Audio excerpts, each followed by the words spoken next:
So thank you all so much for joining me today. We're a smaller group, so definitely feel free to come off mute to chat things in. It could be a little more low key. Um, but my name is Sarah. I am a program manager at Let's Get Ready. Your usual facilitator, Aya, isn't able to present this week, but I'll be here to just guide you through college affordability. Um, I work closely with the facilitators and coaches, and just a little bit about me. I am first generation, and I graduated from Dickinson College with a Bachelor of Arts in English. I've been a part of College Access for a while now, so I do have a wealth of knowledge and experience. I don't have every answer, but I do know a good amount of things. So feel free to chat and any questions, whether it's related to college affordability or not. And then I will be happy to take moments to answer questions. Fun fact about me is that I have a dog and a cat, and I'm allergic to them both. All right, so for this workshop, we have Adeline moderating. She'll be engaging with you all, chatting in links, and taking attendance. So if your name isn't your, okay, it looks like everyone's name is their first and last, so you all should be set. Um, we do have a raffle today too, so having your correct name in order is important. That way we can send you a message if you do win. But today's workshop will be diving into the basics of paying for college, ways to build an affordable college list, applying for scholarships, looking ahead at the FAFSA and other forms, going over what financial conversations can look like with your family, and finally, briefly touching on reviewing financial aid offers. Before I dive deeper into the content, I'm going to announce today's raffle and then our grand prize raffle. So today we do have a $10 raffle, and we can do this three different ways. There are three raffle tickets that goes towards this raffle. It's chatting in a response or a question, unmuting and responding or asking a question, and keeping your camera on. Obviously, turning it off when you need to. There are going to be lots of opportunities for you to reflect and share your thoughts on some topics, so there will be moments for you to engage in chat or off mute. Finally, the grand prize raffle. You get a point towards this raffle every time you attend a workshop. But this will be our last workshop for the year, so all of you in attendance today will be entered to win the grand prize. There will be three winners drawn for this raffle, and the largest prize will be $100. We'll announce this Friday/Monday. Okay, so getting right into it, we are going to first start off with typical ways of paying for college with financial aid, scholarships, building an affordable college list, and then just some tips for keeping college affordable. So just a quick reminder before I dive deeper into the different types of financial aid. Students almost never have to pay the full price of their college tuition, or even close to it. You'll see sticker prices for 80K a year, 50K a year, 30, 20K a year. And you do not have to pay that full price. Typically, financial aid gets factored into it, and you could pay as little as nothing to having to take out loans or a little bit out of pocket. Depends on your financial situation and which type of financial aid you receive. So these are the most common forms of financial aid.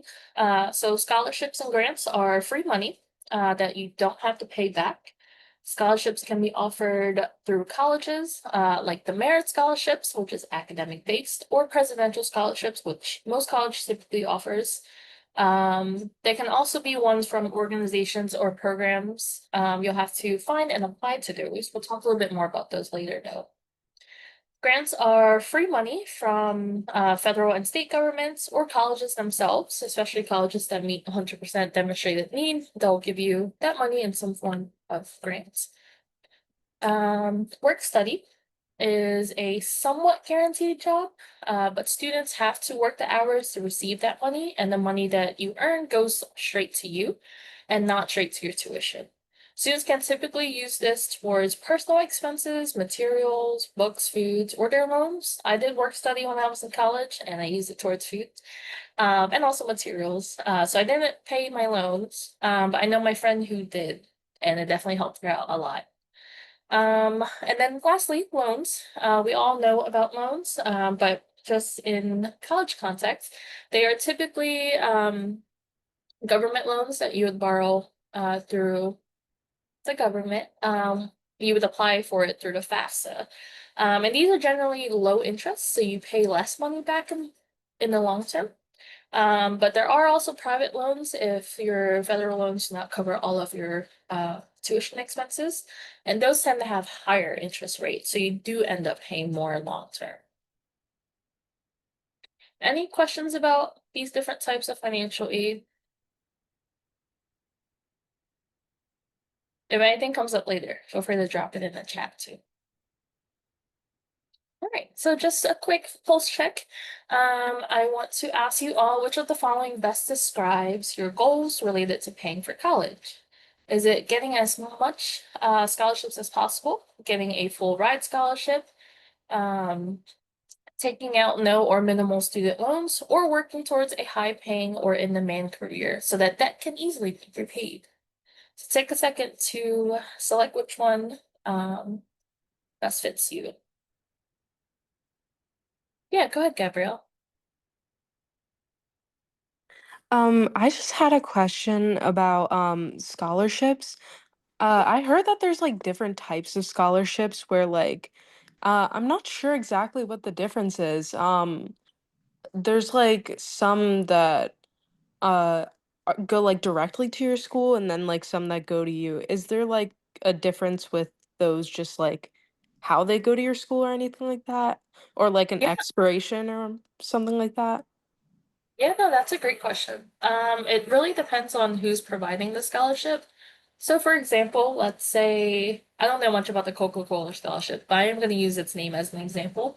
So, let's say the Coca-Cola scholarships policy is that they send the money straight to your school. And so if money is sent straight to your school, then it just goes straight to your tuition, and the school kind of figures out how to disperse that money. But local scholarships, smaller scholarships, or even like Pressbridge or something, like if they send it straight to your pocket, then you can either work with financial aid to submit that money, or pay for it and then send that scholarship a receipt. They typically like want a receipt or some way showing that you paid, used it to pay for school and not something else. There are also scholarships that will cover books and like materials and things like that. So it really depends on the scholarship. I will say that most scholarships, let me not say that because there's a lot of scholarships out there. There's a lot of different scholarships. I would definitely just look at its policies. If you would rather the money be sent to you and then you send it to the school, then just make sure you ask. And they typically have an email that you can email, so just typically ask them. Um, sorry, that's a long-winded answer. Yes to kind of what you said, like there are scholarships that go straight to your school or go straight to you. There is no way to differentiate them unless they say it in their policy. Does that help? Yeah. Okay, cool. Awesome. All right. So thank you all so much for answering the poll. We're a little bit everywhere, which is perfectly fine and great that you all have these goals. Getting as many scholarships as possible is definitely important for minimizing loans in general. Taking out no or minimal loans, that was definitely my goal when I was applying to college.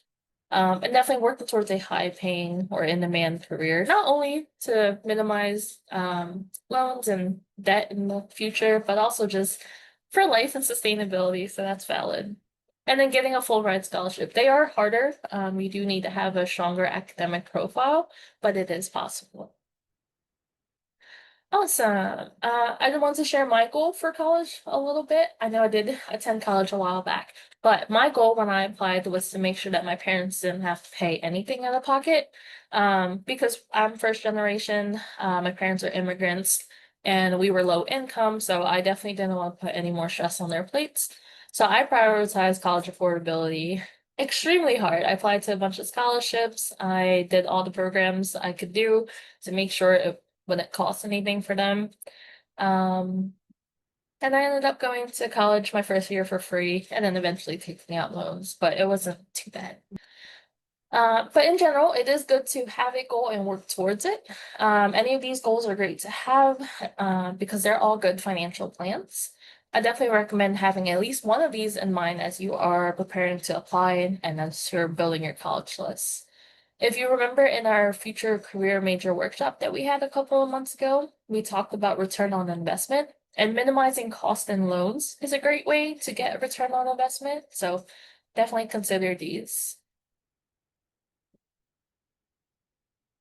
All right, so here are some data and context about student loans. The impact of student loans is disproportionate on first generation students, low income students, and even students of color.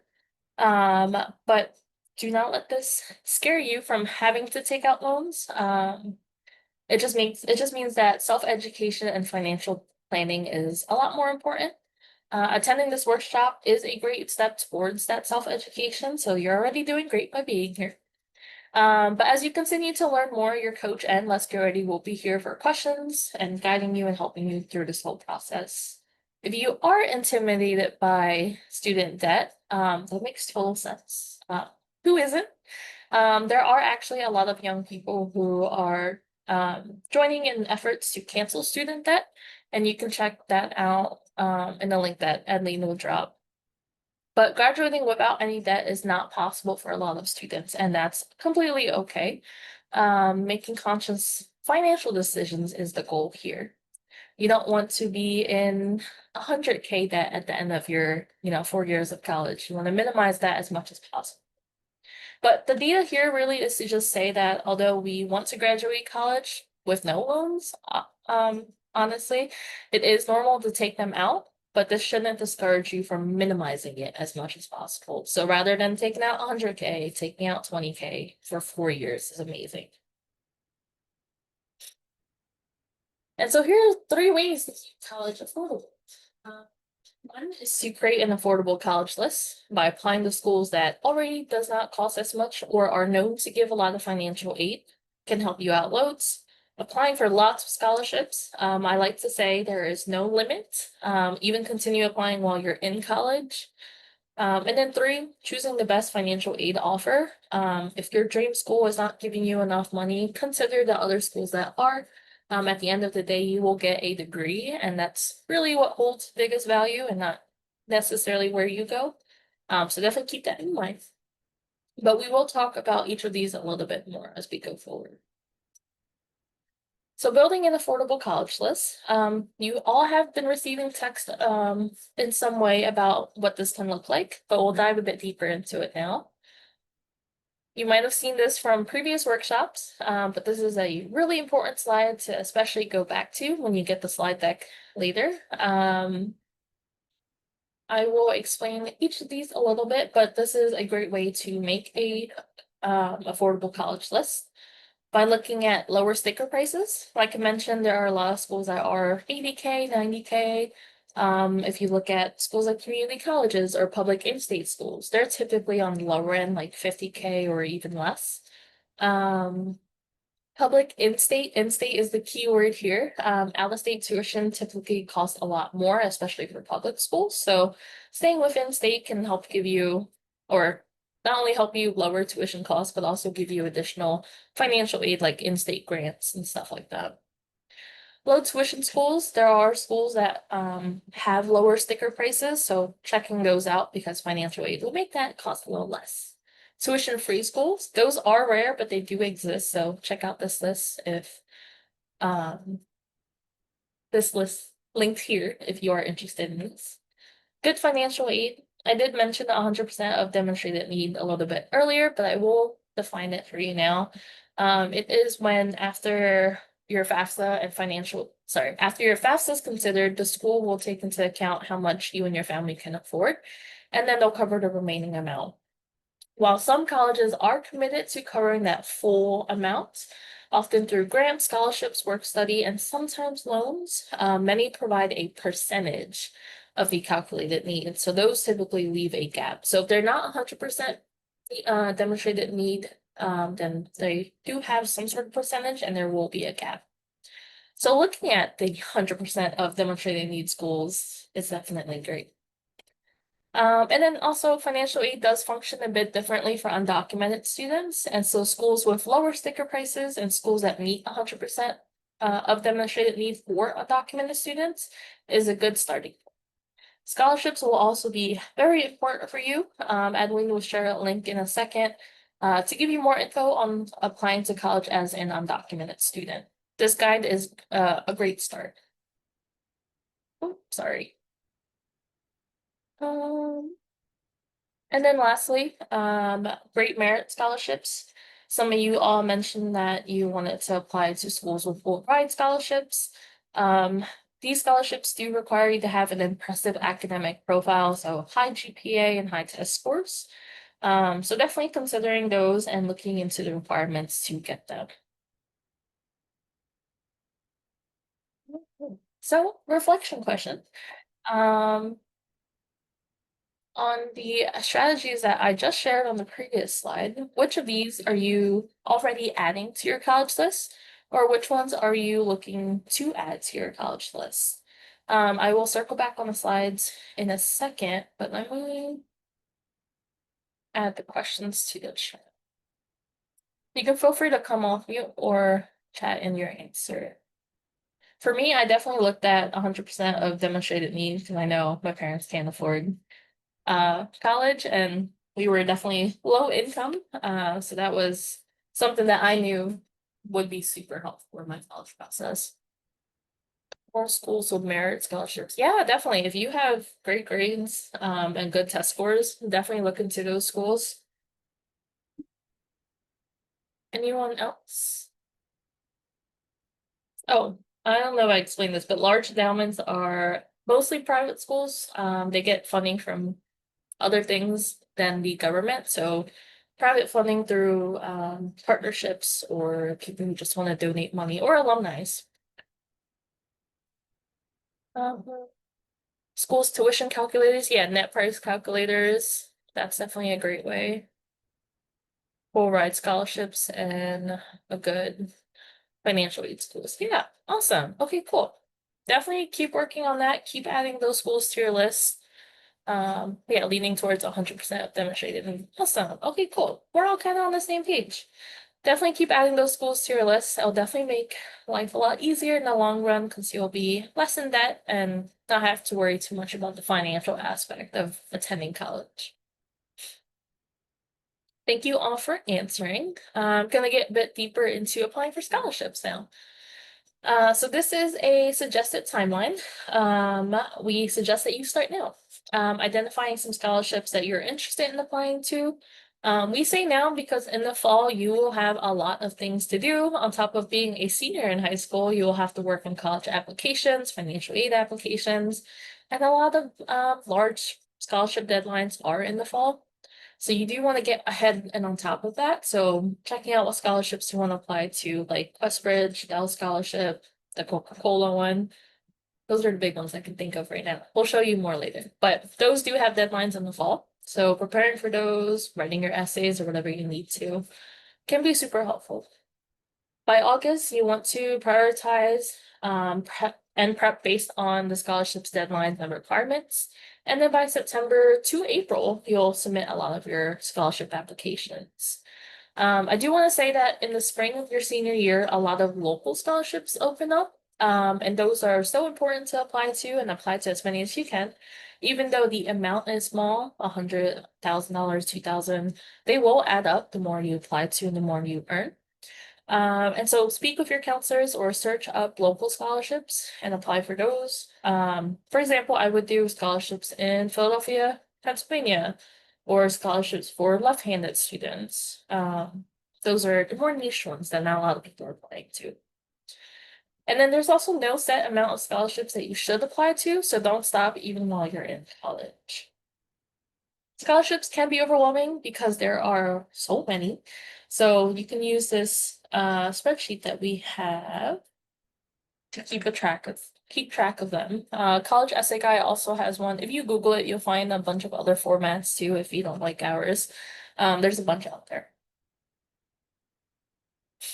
Here are some ways to win scholarships. College Essay Guy explains this in the best way. So one of them definitely is merit. So great academics, grades, test scores, aptitude for a specific subject. So if you're taking the ACT and you have a really high score in science, then that's a great way to earn scholarships. You have an amazing talent. So if you're super athletic, artistic, if you've been awarded things in school, or if you have a unique set of qualities. So, for example, an adopted Native American transgender girl from Montana majoring in floriculture with veteran parents who now work as teachers. So each of these highlighted things are qualities that this student here might be able to qualify for in scholarships. So being adopted or Native American, there might be scholarships for those specific qualities. And so considering which qualities are important, sorry, which qualities you have, you can find scholarships for those too. But before I move on to that portion, I do want to say that it's important to consider those smaller scholarships. Like I mentioned, they add up, but they also tend to be less competitive because not everyone is adopted or left-handed or whatever it is. So consider your attributes and use that to find scholarships that you are eligible for. The link, and you also posted afterwards. What link do you mean, Jacob?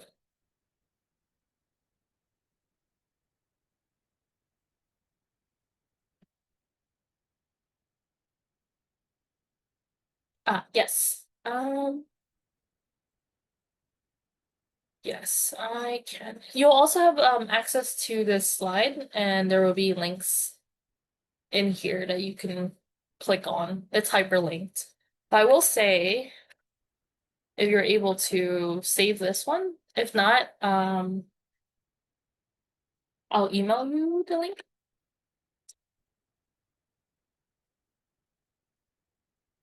Okay, I'll save it. All right, so we talked a little bit about attributes and how using that can help you find scholarships. So I want you all to take a little bit more time thinking about your own attributes. So your interests, any talents that you have, any life experiences, activities or extracurriculars, cultural or racial identity, your city, town, state, or even your country of origin, or even the languages that you speak. There could be a scholarship for any one of those things. So make a list of 5 to 10 things that make you you. You can use this link that I put into the chat to help you come up with more ideas. But also that link is a scholarship link with specific ones for your interest or other aspects. So you have an interest in animals, there's a scholarship for that.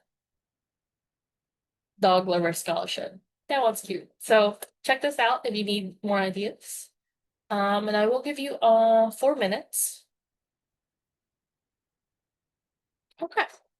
No worries. We will move on. So searching for scholarships, our LGR scholarship guide is probably the best place to get started. It has a list of useful scholarship search engines, some links to some of the best scholarships, and a bunch more. I'm gonna take you through this guide. So we explain a little bit what scholarships are. We give you some tips for applying the scholarships, and how to beware of scams. Um, we also give you a suggestion on where to look. So these are some search engines that you can use. And then we also talk a little about local scholarships. I mentioned this earlier, so definitely check this out. I feel like you have a bigger chance of winning this because it's such a small area and such a small competition, that you'd be more likely to win local scholarships. But they are smaller amounts. There are also state scholarships, so you can most likely find a scholarship for any state. We put some of the ones where most of our students come from, but if you are from other states, you can use any of these lists. These are national scholarships that most of our students typically apply to. The three that I remember a lot of students mentioning is Questbridge, the Dell Scholars, and the Coca-Cola one. So check those out, check out the requirements and deadlines for those. I'll talk a little bit more about Dell though. But I know Questbridge is full ride. Dell is 20K and some additional perks. We also have scholarships for historically underrepresented students. If you scroll down a little bit, there's a section for scholarships for undocumented students. This one is probably the best link to go to because there is a full list of scholarships that you can check out and apply for. It tells you the deadline, the amount, and then your immigration status and whatever else you need to look out for it. Um, yeah, and that's really it. I do recommend bookmarking this scholarship website and checking it out as often as possible, using the tools here. I would say get started with the national scholarships. A lot of them are opening up soon and will be due in the fall, so check those out first. It is competitive, but what was it? You miss 100% of the shots that you don't shoot, so give it a shot. You never know. All right. Another scholarship that's really awesome is the Big Future Scholarship. It's no longer called the College Board Opportunity Scholarship. It's called the Big Futures. There are 6 mini scholarships within the big one. The large amount is 40K. Um, and so these mini ones, you're already doing most of these steps. So like building your college list or practicing for the SAT. And so you'll be entered into a raffle to win those. And a lot of students win them. It's not just one person winning 500, 700 students winning $500. So this one's a great one to check out. The Dell Scholarship is something that you are eligible for because you are a LGR student. There are other eligibility requirements, but being an LGR student is one step ahead. Like I mentioned, it is a $20,000 scholarship. You get a laptop, personalized academic and financial support, and a bunch of other cool things. We won't send you information or a link on this now because you will be getting loads of text messages and info session invites for this later on. So keep an eye out for this one. It doesn't open until October 1st. So what does it take to apply for scholarships? Oh, no worries. Great question though. Um, You'll most likely need a resume of some sort. A resume doesn't necessarily need to be of your job or a job that you've held in high school. It could literally be anything you do outside of the classroom. So any clubs, activities that you're a part of, any awards that you've won, any high honors like AP, IB classes that you've taken, honor courses. So we have a guide here that you can check out. It's a hyperlink, so anything in here you can probably click on. Letters of recommendations, getting a head start on this because your teachers will most likely be busy in fall. So asking them as soon as possible. And then the list of best fit scholarships. So making yourself a list of scholarships that you want to apply for. Definitely considering local ones or very specific requirement scholarships because those will have less competition. And then just making sure that you get started on this now so that you can reduce stress later. You'll have a lot going on in the fall and most likely won't be thinking about scholarships. So consider those big ones. Consider making a list of ones that you want to apply to.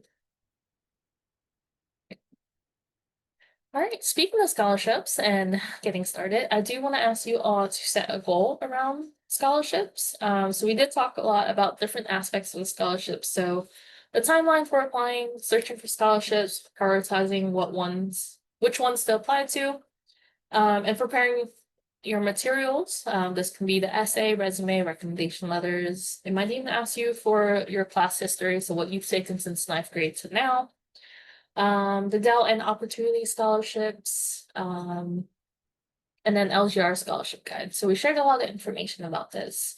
So what's one step you'd want to take this week to get started on applying for scholarships? My example is this week, I want to take a look through the Dell Scholarship and make an outline of what I need to do before it opens October 1st. What's something that you all want to do? Okay, let's see. Create a list from scholarship websites or start applying to ones that open now. I think Questbridge just opened up, so I might apply to that. Yeah, definitely. Questbridge is a great one. It is competitive, but it's definitely an amazing one because it's essentially a full ride. Um, Try to take time to search for scholarships, especially some smaller ones. Yeah, definitely. Those smaller ones will add up, and they tend to be a little bit easier.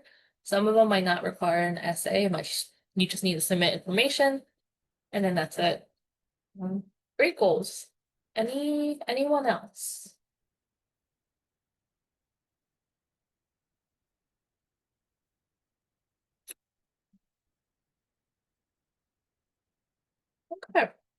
As you continue to consider college affordability, I do recommend creating some sort of goals around kind of what you want to accomplish, especially before the school year starts. You still have some time left, and work on those. All right, so we will jump back into it. Hopefully you all are back. We will now talk about talking to family about finances. You all probably already started this conversation, especially if you were using the net price calculator, you needed some information from them. But we'll dive a little bit deeper on what you actually might need when you start FAFSA and things like that. Some of you may not have talked to your family about finances or money, so you might be asking, I need to talk to them about money. That was me. I was definitely very taken aback. I didn't know I needed to talk about my family's income with them. But in most cases, students, families, or guardians' finances are a huge driving factor in how much aid they'll qualify for and how much money they'll be left needing to contribute after aid. Unless you are legally and financially independent, then you do not need to talk to your family about this. It is normal if your family is not able to contribute to your college expenses, which is why making sure it's affordable for you is so important. Even loans can feel like a lot, so staying on top of scholarships and ensuring that the schools you're applying to is affordable will help. So some reasons why you'll need to talk about money with them is how much money they make will impact your financial aid offer. Your parents or guardians may not be able to contribute money or take out loans for your education. Um, they may or may not be able to, sorry. And that's okay.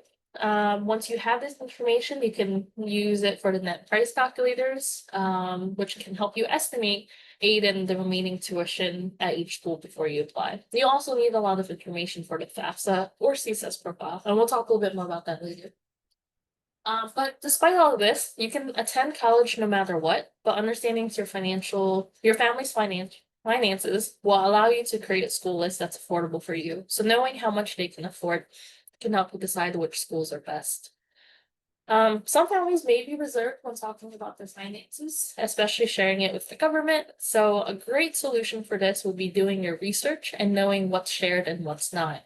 For example, when I worked at a high school, I had a parent worry that the FAFSA was going to look into their credit score and that might affect negatively towards their students, and that's not the case. They do not look at that. They just need your tax return. But speaking of, feel free to chat in an emoji that expresses how you feel about asking your parents or guardians about their financial situation and or what they plan to contribute to your education. I know my emoji was definitely this one. Okay, yeah, totally valid. Some nerves. Okay, love that emoji. But yes, I also relate. Okay, yeah. It is a hot topic, especially if you've never talked about it with your parents before. And being worried is totally valid and normal. It can be a lot to talk about, but just take it one step at a time. Plan how you want to talk about finances with your family, get the facts, and only ask for what you need. It could even be helpful if you have a family member that's gone to college before or has gone through this process to help you speak with your parents about it. I had a cousin who went through it, so it was really easy for me to rope her in to explain a lot of things to my parents. Some ways that you can open a conversation though is just sharing your financial goals related to college, like the poll that we did earlier. Let them know that it can help you create an affordable college list and ask to have a conversation ahead of time instead of surprising them when deadline is tomorrow. Okay, Jacob, I'm glad that some of us do have positive experience when talking with family. And that's great. I'm glad that you have that. But at the end of the day, regardless of if you're worried or not, I know that you all got this, and I know that these conversations can be hard. But don't worry, you are not alone. Let's Get Ready, and your coach is here to help you through it. So don't hesitate to reach out, especially if you're not sure how to start the conversation. Speaking about the FAFSA and financial aid forms, where you do need this information, um, there is this guide that you can use. FAFSA also has a should like this. Let me use my I think it's a new tool that came out this year. Oh, wait, is that it?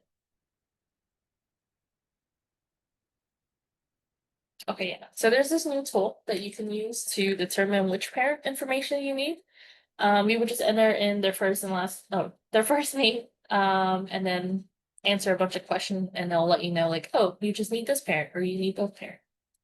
But there's also this infographic that's on their website that we'll share a link to um, that can help you differentiate which parent you need. So depending on if they're married, unmarried, divorced, separated, living together but separated, there's a bunch of different scenarios, and these two links will help you figure it out. Um, if your parent is remarried, this person, your step parent, may also need to fill out the FAFSA as well. So definitely checking out either of these resources will be great so you can know who to have that conversation with. Um, and then for more details about specific situations, including if you are a citizen but your parents are not, um, as well as if you don't live with either of your parents, you can check out this the link that Adeline just put in for FAFSA scenarios. I am not an expert because the FAFSA continues to change every year. Well, not every year, but it recently changed. But the FAFSA website has a bunch of resources and tips to help you. All right, so speaking of the FAFSA, we're just gonna dive a little bit deeper into what it is and kind of how to prepare for it. So some important things to know before we dive deeper is that the FAFSA stands for Free Application for Federal Student Aid. Keyword here is free. If you have to submit a payment, you are on the wrong website, so make sure you don't have to do that. It provides access to free money in the forms of grants and scholarships. So after completing your FAFSA, you'll get a submission page, and a lot of scholarships may ask for that to determine how much money you get. Or it just might ask for that for you to qualify. It is used by schools to evaluate need-based financial aid, so the 100% demonstrated need that we mentioned before. And also the FAFSA offers you low-interest loans and work study. You need to complete it every year, but after your initial year, it's just renewing it, and it should be a lot easier. If you're not a US citizen, you may or may not be eligible, so do check the non-citizen eligibility guide that Eileen will put in. The FAFSA has gone before Congress and policies have been evolving, so if you want more information about this, you can check out this link. Thank you, Adeline. Yeah, those are some things to know about the FAFSA, but completing the FAFSA, we do recommend that you do it as soon as possible. The FAFSA is to open October 1st. So why we recommend you doing it as soon as possible is because money is assigned on a rolling basis. So the later you apply, the less money will be available. Different colleges and states have different FAFSA deadlines, so depending on what college you're applying to or what state you're in, you may need to do it a lot sooner. Getting your IDs, tax returns, social security numbers may take a lot longer than you think. If your parents didn't have a physical tax return form, you might need to request a transcript, and that might take a while. The key takeaway here is that for many things, we do procrastinate, we do wait for the deadline. I am a huge procrastinator, so I definitely do this, but the FAFSA is not one of the things you should procrastinate. You should do it as soon as possible. That way you can maximize the amount of money you are getting. So some steps that you can do now to get ready for the FAFSA is creating an FSA ID. You would use your personal email, so don't use your school email because you'll lose access to that when you graduate. Keep your login information somewhere. It will be the same every year, and it may take up to 48 hours to process. So just getting this ready ahead of time will make things go a lot smoother. Your parent or guardian will also need to make one. So using those links and information we shared before can help you determine which parents you'll need to make an FSA ID. Both may not need to, so definitely check out which one you need for the FAFSA. You'll need to assemble a list of financial documents, identifications, tax returns, and things like that. So checking out this list that we have here, and preparing those documents now will help you. And then creating a FAFSA account. The FAFSA account is different from the FSA ID. You do need to create the FSA ID first before you can make a FAFSA account. So doing all of these steps will help you greatly. And so make sure you set aside an hour or so to sit down with your parent or guardian to complete the FAFSA when it does open up. Creating an FSA, oh, sorry. This hour that you set aside to sit down with your parents can likely save you from $5,000 to $1,200, which is $12,000, which is the average financial aid award. So getting this done as soon as possible, setting aside that time can save you some money. Any questions about the FAFSA?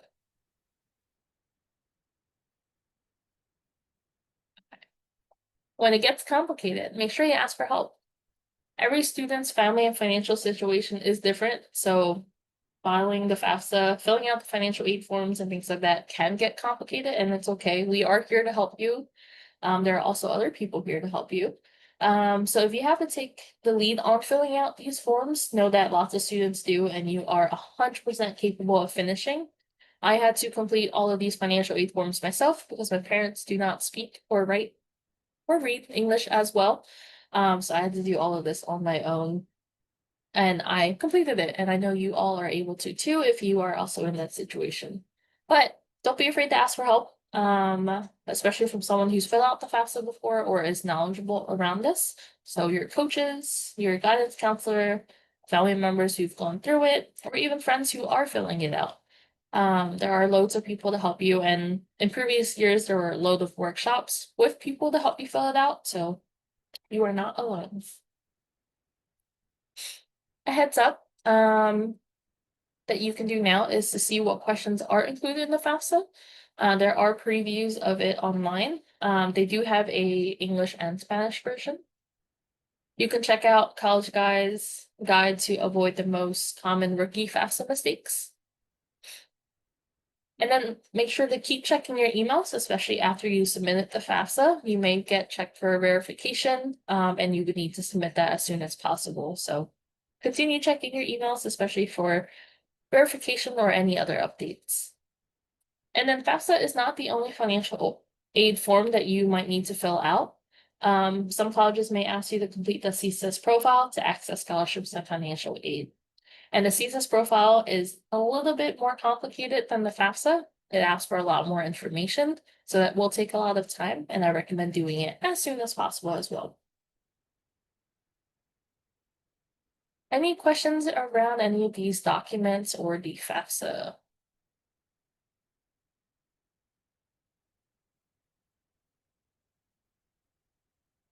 Okay, cool. All right, our last section, we'll talk a little bit about reviewing financial aid offers. And I say a little bit because you don't have to worry about this until March when financial aid offers do go out. But some things to keep in mind is that after you finish all of your financial aid and college applications, you will get to see where you're accepted. You'll get decision letters, and they typically come with a financial aid award letter. And so when you get these letters, just know that they're super important because they tell you how much you have to pay and how much the school is going to give you. And the amount of each of this financial aid letter will vary, often dramatically. If you're applying to a school that doesn't give a lot of aid, it might cost a lot more out of pocket, whereas a school that does give a lot of aid, you'll have less of a bill. Financial aid letters are confusing. They do like to use different words and format things differently. And they do come in a lot of different formats. So be sure to take your time and thoroughly read through and understand your financial aid award letter. Most of them like to include work study as money that you'll get, and that's not always guaranteed. And that amount that's on there is also not always guaranteed. So be sure to look through it thoroughly. Some important things to know. Some schools will try to make it appear like you're paying less, like adding in work study. But we'll be sending a tip sheet and video on how to review them when the time comes. So make sure you look out for that or ask your coach. And this will be a really helpful place to utilize the support of your coaches next year. If you get 10 award letters and you're like, I don't know how to read this, ask your coach. They'll sit down and talk you through it. The most important reminder is to not commit to attending a college before you review the financial aid offers from all schools that you get into. So let's say you hear back from your dream school first and you want to commit immediately. I totally get that, but do not wait just a little bit. May 1st is the national college decision deadline, so you have some time. And financial aid award letters from other schools might be a lot more than your dream school, and you can use that to leverage more aid from your dream school. And this is through a financial aid appeal letter. So wait before you commit. I know I talked a lot about finances. There is a lot in this slide, and you will all get access to it later. But just remember that Let's Get Ready is here to support you, whether that be your coaches or their program managers. We are all here to help you through it. So don't hesitate to reach out.